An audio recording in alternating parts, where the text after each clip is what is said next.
आज बनवणार आहे आपण खोवा कुल्फी। तर बघा, खोवा कुल्फी बनवण्याकरिता घेतलेला आहे मी 1 लिटर दूध आणि याला व्यवस्थितरित्या गरम करून घेतलेला आहे फक्त, आणि त्यामध्ये टाकलेले आहे 1 वाटी साखर। याला मी आटू दिलेलं नाही कारण यामध्ये आणखी काही सामग्री टाकणार आहे मी, म्हणून जास्त दूध आटू दिलं नाही, फक्त गरम करून घेतलेलं आहे आणि टाकलेली आहे साखर। आणि यात घेतलेले आहे मी फक्त 2 विलायची, ते टेस्ट येण्याकरिता, आणि त्याला बारीक करून त्यामध्ये टाकून द्यायचं आहे। तर बघा, आता घेतलेला आहे मी 50 ग्राम खोबरा खीस, आणि हे सुद्धा आपण या दुधामध्ये मिक्स करून घेऊया। खोवा कुल्फी आहे म्हणून आपल्याला खोवा खूप आवश्यक आहे, तर मी घेतलेला आहे अर्धा पाव खोवा, म्हणजेच 125 ग्राम खोवा। याला चमच्याने छान फिरून घ्यायचं आहे। मी याला बारीक जास्त करून घेतलेलं नाही कारण की कुल्फीमध्ये कसं याचे जे गडे लागतात ते खूप टेस्टी असे लागतात, म्हणून मी त्याला फक्त चमच्यानेच फिरून घेणार आहे आणि त्यात थोडे बारीक बारीक गडे तसेच राहणार आहेत।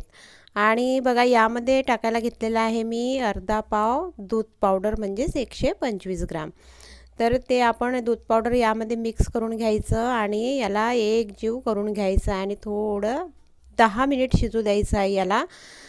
तर मंडळी बघा, आम्ही बनवत आहोत खोवा कुल्फी। तुम्हाला आमचा व्हिडिओ कसा वाटला हे नक्की आम्हाला कॉमेंट्समध्ये कळवा, आणि आमच्या चॅनलला लाईक सबस्क्राईब केलं नसेल तर प्लीज लाईक सबस्क्राईब करा, आणि बघा समोरचा व्हिडिओ बघा।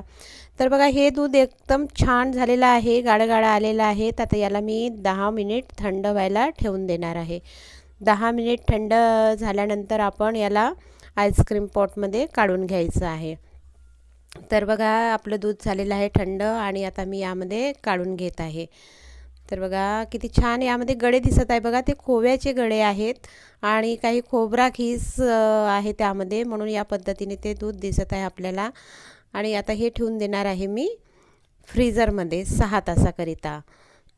तर मंडळी, जर आपल्याकडे हा पॉट नाही आहे, आईस्क्रीम बनवण्याचं काहीच साहित्य नाही आहे, त्याकरिता मी घेतलेले छोटे 2 ग्लास आणि 2 स्टीलचे कप, त्यामध्ये मी ते मिश्रण फ्रीझरमध्ये ठेवून दिलेलं आहे 1 तासाकरिता। आणि 1 तासानंतर बघा, ते थोडं गाढं आलेलं आहे, तर माझ्याकडे लाकडी चम्मच होते, ते मी त्यामध्ये फसून दिलेलं। बघा, या पद्धतीने थोडं गाढं आलेलं आहे ते दूध वाटीमध्ये।